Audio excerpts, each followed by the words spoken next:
Good morning students.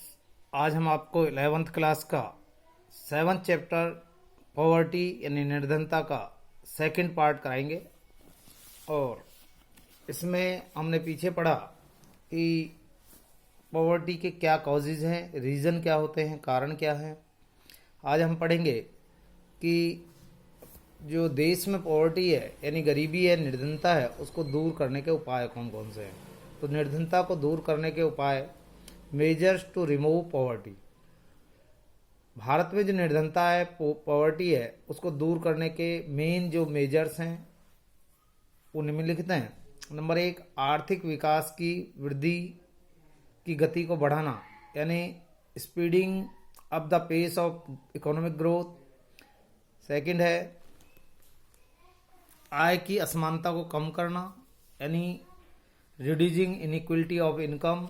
Third है जनसंख्या वृद्धि दर में कमी, reducing in the growth of population. और लास्ट है कुछ अदर मेजर्स। तो जो हमने कॉजेज पढ़े थे उनको अगर हम ठीक कर दें तो वही उसके उपाय भी हो जाते हैं। तो सबसे पहले बात करते हैं speeding up the pace of economic growth, आर्थिक विकास की गति को बढ़ाना। तो भारत में निर्धनता की जो समस्या है, प्रॉब्लम ऑफ पॉवर्टी है, उसके सॉल्व करने के लिए पेस ऑफ ग्रोथ यानी विकास की गति को स्पीड देना जरूरी है, तेज करना एक अंतिम और मेन मेजर है, उपाय है, मुख्य उपाय है। पेस ऑफ ग्रोथ में तब तेजी आती है, तब गति आएगी जब जो एग्रीकल्चर है यानी खेत हैं और कारखाने में हैं उनमें अधिक मजदूरों को एम्प्लॉयमेंट दिया जाएगा। रोजगार जितना अधिक होगा गरीबी उतनी ही कम होगी, यानी उतने ही लोगों की, गरीबों की संख्या है जो उसमें कमी आएगी। इसके बाद नेक्स्ट है आपका आय की असमानता को कम करना। जैसा कि हम पीछे पढ़ चुके हैं कि भारत में जो इनकम डिस्ट्रीब्यूशन है वो बहुत ही ज़्यादा अनइक्वल है, अर्थात कुछ लोग बहुत ज़्यादा गरीब हैं, कुछ लोग बहुत ज़्यादा अमीर हैं। पीछे पढ़ा हमने कि 40% जो नेशनल इनकम का पार्ट है वो कुछ ही लोगों को चला जाता है और बाकी 40% के पास बहुत थोड़ा भाग बचता है। तो पॉवर्टी को एलिवेट करने के लिए या पॉवर्टी की प्रॉब्लम को सॉल्व करने के लिए इकोनॉमिक डेवलपमेंट की जो आर्थिक विकास की जो हाई रेट है उसके साथ साथ इनकम डिस्ट्रीब्यूशन को भी समान किया जाना बहुत कंपलसरी है। इसका कारण यह है कि यदि इकोनॉमिक डेवलपमेंट के कारण आय में होने वाली वृद्धि केवल धनी लोगों को ही प्राप्त हो, यानी जितनी इनकम बढ़ती है और उसमें ज़्यादा शेयर रिच परिवारों का ही होता है, तो पुअर लोगों की जो संख्या है, गरीब लोगों की जो संख्या है और अधिक बढ़ जाएगी। इस प्रकार की बढ़ जाएगी। इस प्रकार धनी यानी पुअर और यानी रिच और रिच हो जाएगा और पुअर और अधिक पुअर हो जाएंगे। तो आय की असमानता में कमी निम्नलिखित उपायों से हम कर सकते हैं, यानी इनकम अनइक्वल इनकम डिस्ट्रीब्यूशन को ठीक हम किस तरह कर सकते हैं कि जो पुअर लेबर है, विशेष रूप से जो एग्रीकल्चर जो लेबर होती है और अनऑर्गेनाइज्ड और असंगठित क्षेत्र में जो काम करने वाले जो श्रमिक हैं उनकी उत्पादकता के अनुसार ही उन्हें मजदूरी मिलनी चाहिए।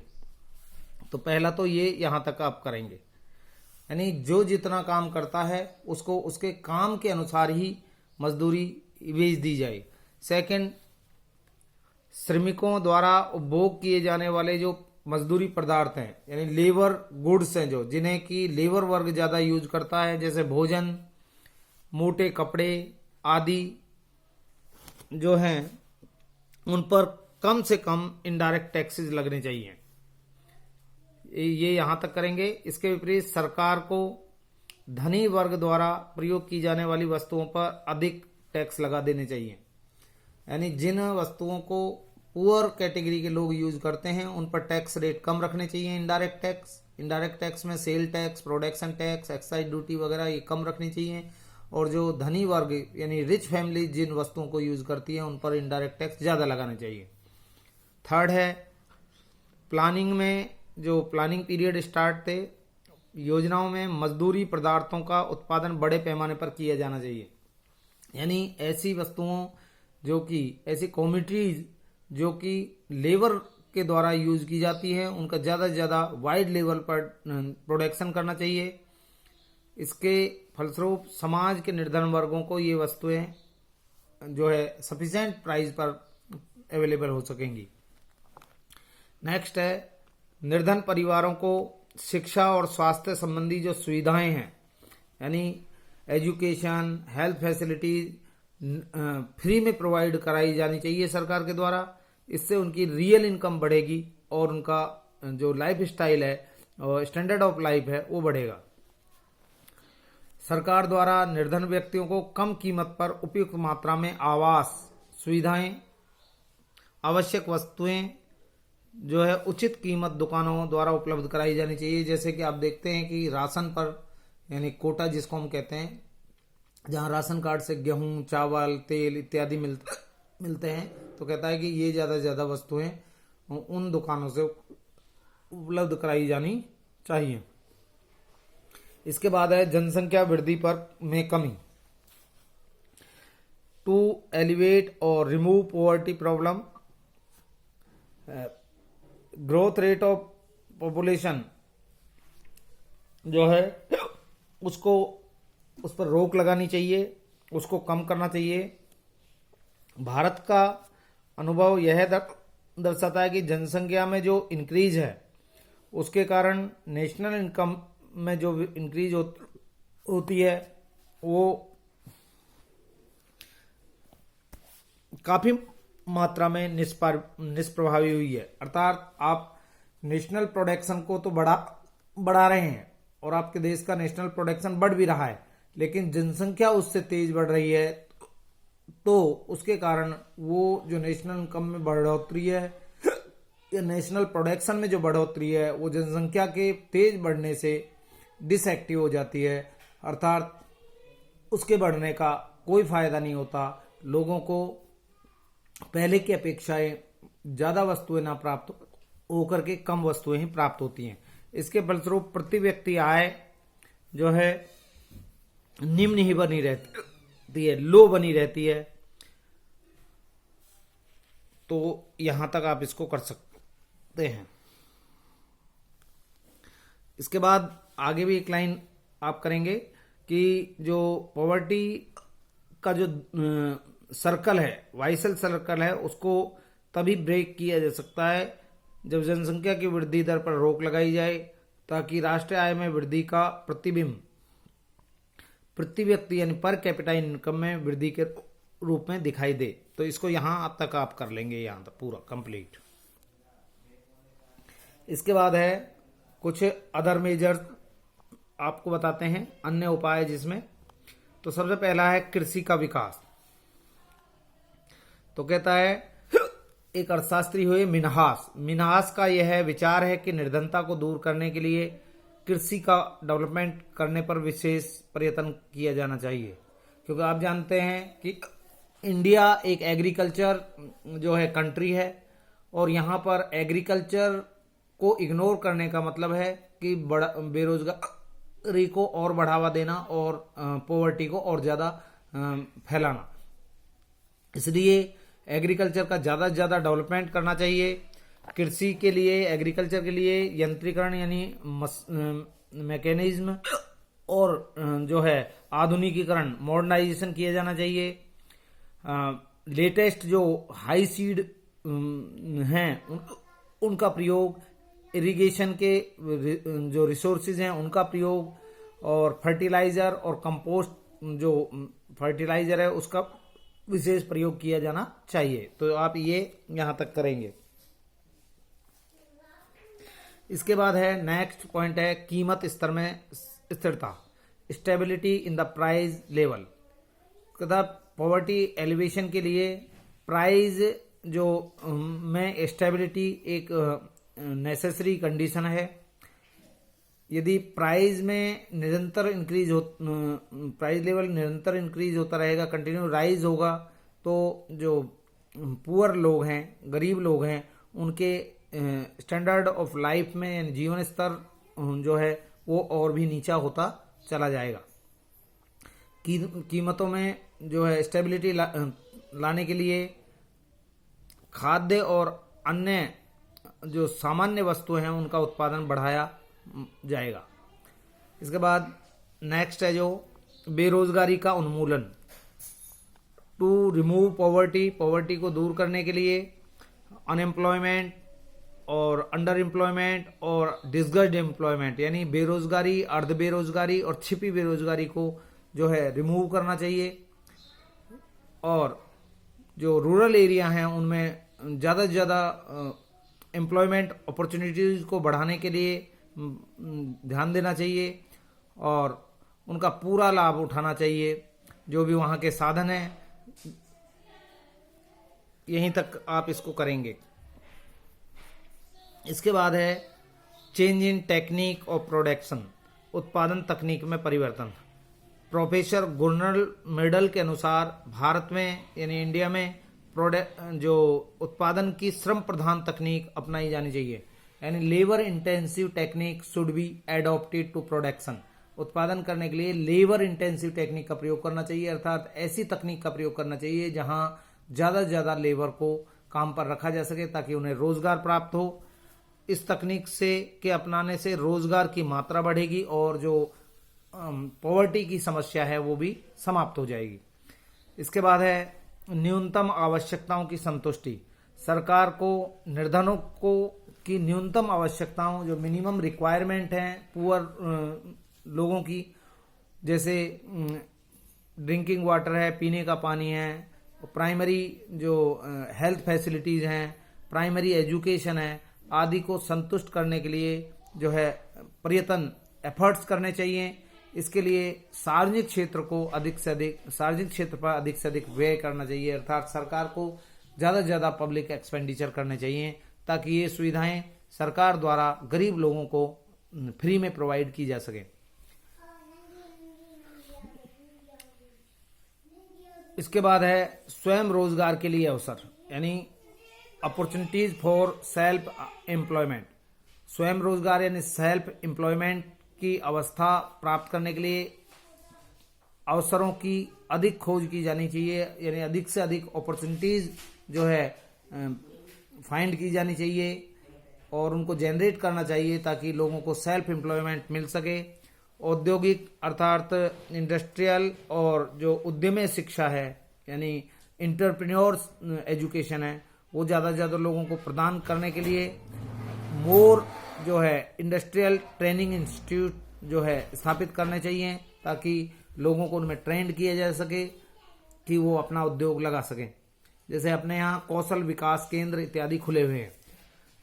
सेल्फ एम्प्लॉयमेंट के रिसोर्सेज के रूप में लघु उद्यम स्थापित करने चाहिए, यानी स्मॉल स्केल इंडस्ट्रीज स्थापित करने चाहिए जिन्हें और उनके लिए कम ब्याज दरों पर ऋण उपलब्ध कराए जाने चाहिए। तो ये आप कंप्लीट करेंगे।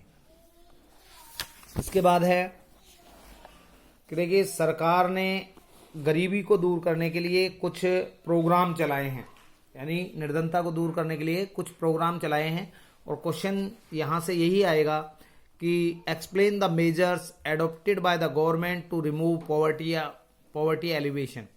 इसमें ये दोनों आ जाते हैं। आगे हम एक चैप्टर और पढ़ेंगे अनएम्प्लॉयमेंट का, बेरोजगारी का, तो कंबाइंड इसमें कुछ मेजर्स हैं जिनसे बेरोजगारी को या गरीबी को दूर किया जा सकता है। आप जानते हैं जो पॉवर्टी है वो डायरेक्टली रिलेटेड होती है अनएम्प्लॉयमेंट से। Means more the unemployment more the poverty in a country.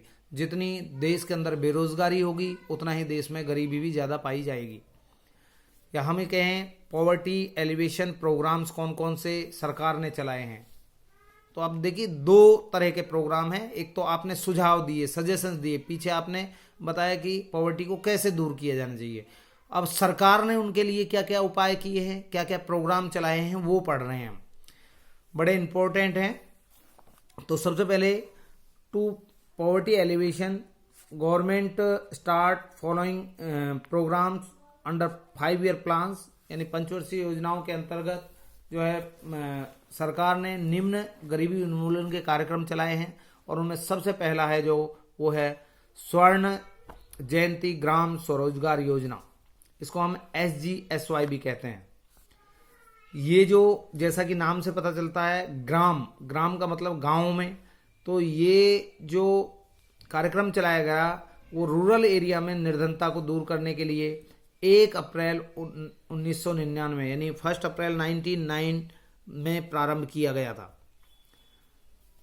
आप इसकी डेट ध्यान रखेंगे, SGSY कब स्टार्ट किया गया, 1 अप्रैल 1999 में।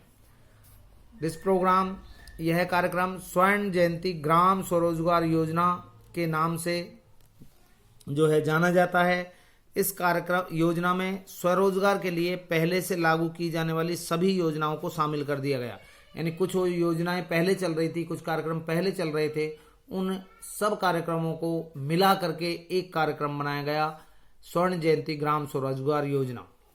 और वो कार्यक्रम पहले से जो चल रहे थे उनमें समन्वित ग्रामीण विकास कार्यक्रम यानी integrated rural development programme IRDP, और स्वरोजगार के लिए ग्रामीण युवाओं का प्रशिक्षण कार्यक्रम training for rural youth for self employment यानी ट्राइसेम आदि ये चल रहे थे। इन दोनों को मिलाकर स्वर्ण जयंती ग्राम स्वरोजगार योजना प्रारंभ की गई।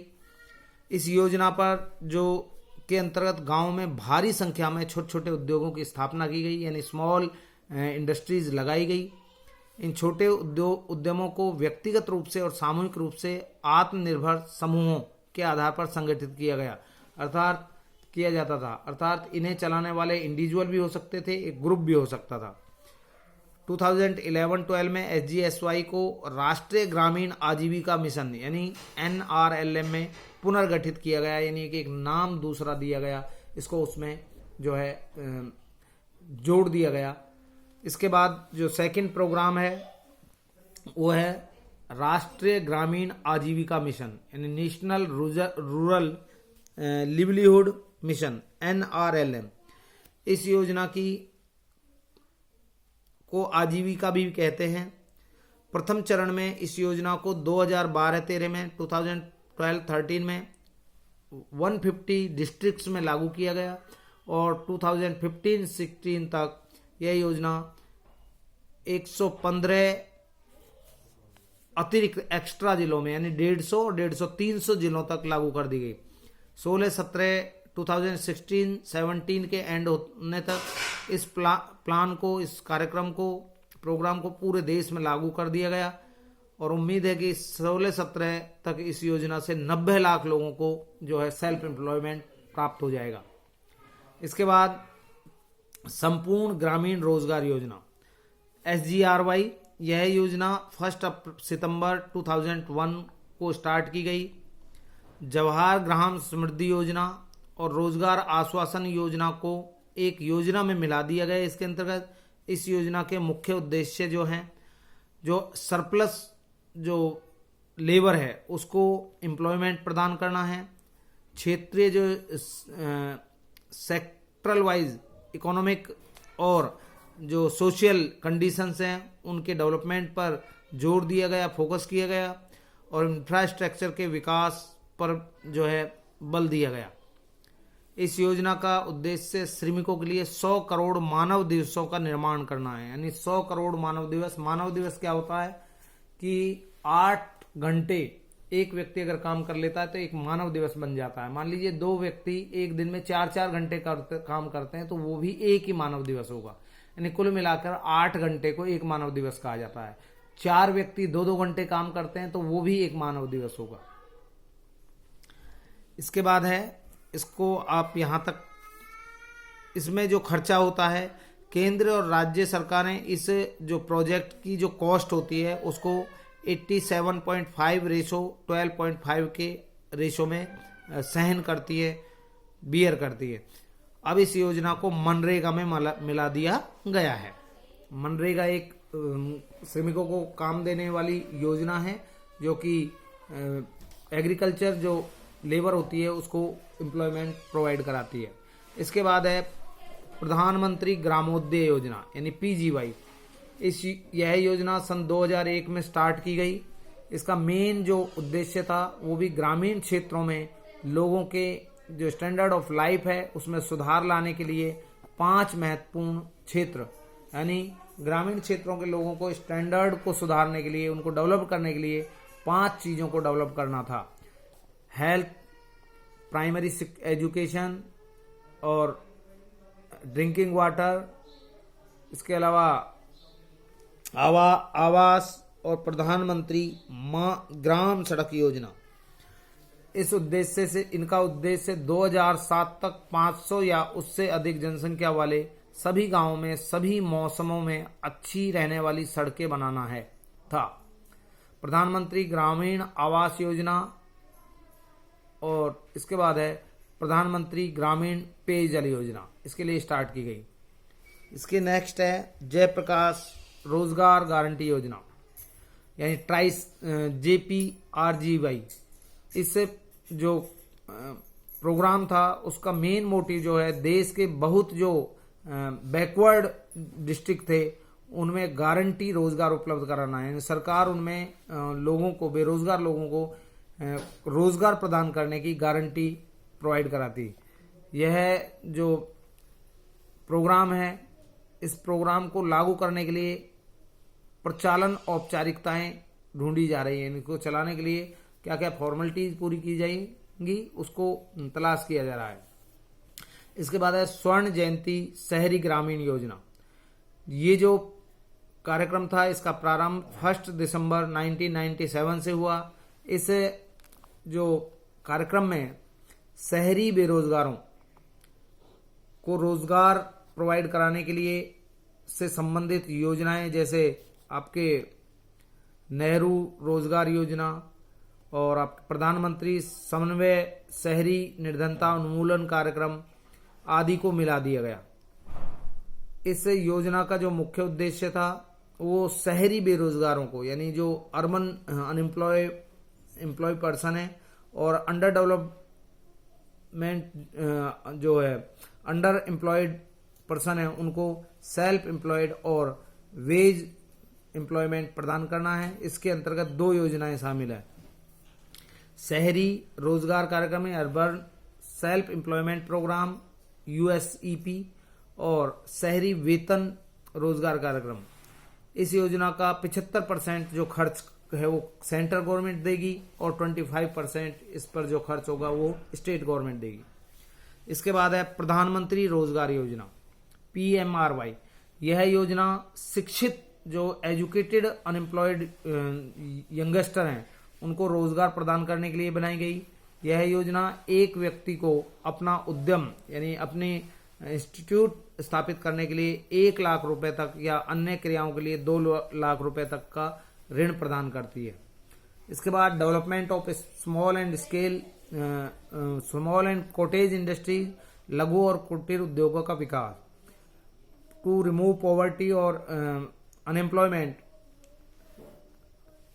गवर्नमेंट स्टार्ट जो है और special effort to develop the small and cottage industries, यानी सरकार ने निर्धनता और बेरोजगारी को दूर करने के लिए लघु और कुटीर उद्योगों को का विकास करने के लिए विशेष प्रयत्न किए। और इसके बाद है न्यूनतम आवश्यकता कार्यक्रम। न्यूनतम आवश्यकता कार्यक्रम 5वीं योजना में जो पुअर लोग थे उनके स्टैंडर्ड ऑफ लाइफ को उठाने के लिए मिनिमम नीड प्रोग्राम लागू किया गया। ये कार्यक्रम है, इसमें लोगों की मिनिमम नीड्स को पूरा करने के लिए जो है ये कार्यक्रम चलाया गया था। कुछ मेन रिक्वायरमेंट होती हैं लोगों के जीवन के लिए, उनको इसके अंतर्गत पूरा किया गया। वो क्या है? प्राइमरी एजुकेशन यानी प्रारंभिक शिक्षा, प्रौढ़ शिक्षा, एडल्ट एजुकेशन, ग्रामीण स्वास्थ्य, रूरल हेल्थ, ग्रामीण जल आपूर्ति, रूरल वाटर सप्लाई, ग्रामीण सड़कें, रूरल रोड, ग्रामीण विद्युतीकरण इलेक्ट्रिफिकेशन, ग्रामीण आवास, रूरल जो है हाउस, शहरी तंग बस्तियों में पर्यावरण का सुधार। बहुत सी शहर जो है दिल्ली जैसे शहर हैं जिनमें कि बहुत ज़्यादा कंजेस्टेड लोग रहते हैं और कुछ पिछड़ी बस्तियां हैं, उनमें एनवायरनमेंट ठीक रहे। इस कार्यक्रम से निर्धन और कमज़ोर वर्ग के लोगों के जो स्टैंडर्ड ऑफ लाइफ है उसमें वृद्धि की एक्सपेक्टेशंस की गई हैं। और इसके बाद है आपका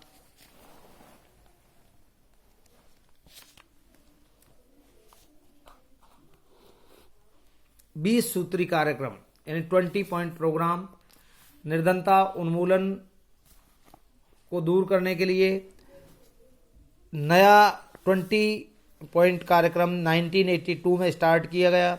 इस कार्यक्रम के 20 सूत्र हैं, यानी 20 सूत्रों पर 20 पॉइंटों पर इसमें फोकस किया गया। जैसे इरिगेशन कैपेसिटी को बढ़ाना, सिंचाई क्षमता को बढ़ाना, दालों और तिलहन के उत्पादन में वृद्धि करना, समन्वित ग्रामीण विकास कार्यक्रम तथा रोजगार ग्रामीण रोजगार कार्यक्रम का विस्तार करना, भूमि की अधिकतम सीमा का निर्धारण करना यानी मैक्सिमम जो है लिमिट ऑफ लैंड को डिटरमाइन किया गया, कृषि मजदूरों को एक मिनिमम जो है वेज प्रोवाइड कराना। बंधुआ मजदूर होते थे पहले, जो कि एक पीढ़ी से दूसरी पीढ़ी, एक जनरेशन से दूसरे जनरेशन जो है काम करते थे। किसी के बाप ने किसी के यहाँ खेतों में काम किया, उसके बाद उसके बेटे ने, उसके बाद उसके बेटे में, इस तरह से बंधुआ मजदूर होते थे। उनका पुनर्वास, उनको स्वतंत्र कराना, अनुसूचित जाति और जनजाति के कार्यक्रमों का विकास करना, गाँवों में पीने के जो साफ पानी की व्यवस्था है वो करना, ग्रामीण क्षेत्रों में मकानों की व्यवस्था करना, गंदी बस्तियों में सुधार करना। बहुत से लोग आप देखते हैं कि उन क्षेत्रों में रहते हैं जहाँ लोग कूड़ा डालते हैं, कि जहाँ बहुत ज़्यादा पानी भरा हुआ है, ऐसे क्षेत्रों में रहने वाले लोगों को जो है की बस्तियों में सुधार, बिजली की क्षमता का विकास करना, वनों तथा गोबर गैस का विकास करना, फैमिली प्लानिंग करना, प्राथमिक स्वास्थ्य केंद्रों की स्थापना करना, ज़्यादा से ज़्यादा ग्रामीण क्षेत्रों में प्राइमरी हेल्थ फैसिलिटी प्रोवाइड कराना, वोमेंस और जो बच्चे हैं, चिल्ड्रन हैं, उनके लिए कल्याण वेलफेयर प्रोग्राम स्टार्ट करना, और 6 से 14 वर्ष के बच्चों को प्राथमिक शिक्षा देना, उचित कीमत दुकानों और सार्वजनिक वितरण प्रणाली का विकास करना, ताकि हर घर तक, हर गरीब लोगों तक सस्ता राशन और अन्य सुविधाएं पहुंचाई जा सकें, और सरल औद्योगिक नीति और काले धन की रोकथाम करना। इसके साथ सार्वजनिक उद्योगों का कुशल प्रबंध करना इसमें शामिल किए गए। तो इसमें 20 सूत्र दिए गए, 20 बातों पर ध्यान दिया गया। और लास्ट है महात्मा गांधी राष्ट्रीय ग्रामीण रोजगार योजना। इसको कहते हैं मनरेगा। तो इस योजना के अंतर्गत वे सभी व्यक्ति जो न्यूनतम मजदूरी दर पर काम करने के इच्छुक हैं, अर्थात जो सरकार ने मिनिमम वेज रेट तय की है उस पर जितने भी लोग काम करने के इच्छुक हैं, उन्हें 100 दिन की जो है न्यूनतम अवधि के लिए काम दिया जाएगा। एक वर्ष में 100 दिन उन्हें काम प्रोवाइड सरकार करने की गारंटी देगी। उन्हें उन ग्रामीण क्षेत्रों में पहुंचना होगा जहां रोजगार कार्यक्रम शुरू किया जा रहा है। इस योजना के अंतर्गत वर्तमान वित्तीय वर्ष यानी 1 जनवरी 2016 में 3.63 यानी 3,63 लाख परिवारों को रोजगार प्राप्त हुआ है। तो ये कुछ कार्यक्रम थे जो कि सरकार ने पॉवर्टी को दूर करने के लिए या अनएम्प्लॉयमेंट को दूर करने के लिए स्टार्ट किए हैं। अभी आप अनएम्प्लॉयमेंट वाला चैप्टर पढ़ेंगे तो उसमें भी इसी तरह पूछा जाएगा कि explain the measures adopted by government to remove unemployment, यानी गरीबी को दूर करने के लिए सरकार ने क्या क्या उपाय किए हैं, तो वो भी आपने इसी चैप्टर में से करने होंगे। लेकिन जो अनएम्प्लॉयमेंट है उसके लिए कुछ अलग पॉइंट है, उन्हें छांट कर आपने करना होगा, और जो पॉवर्टी है उसके लिए कुछ अलग पॉइंट दिए हुए हैं, उन्हें छांट कर करना है। इसी तरह रूरल जो क्षेत्र के लोग हैं उनके लिए कौन कौन से कार्यक्रम स्टार्ट किए गए, अर्बन के लिए कौन कौन से स्टार्ट किए गए, ये भी आपने ध्यान रखना होगा। नेक्स्ट टॉपिक आपको नेक्स्ट वीडियो में कराएंगे। थैंक्स।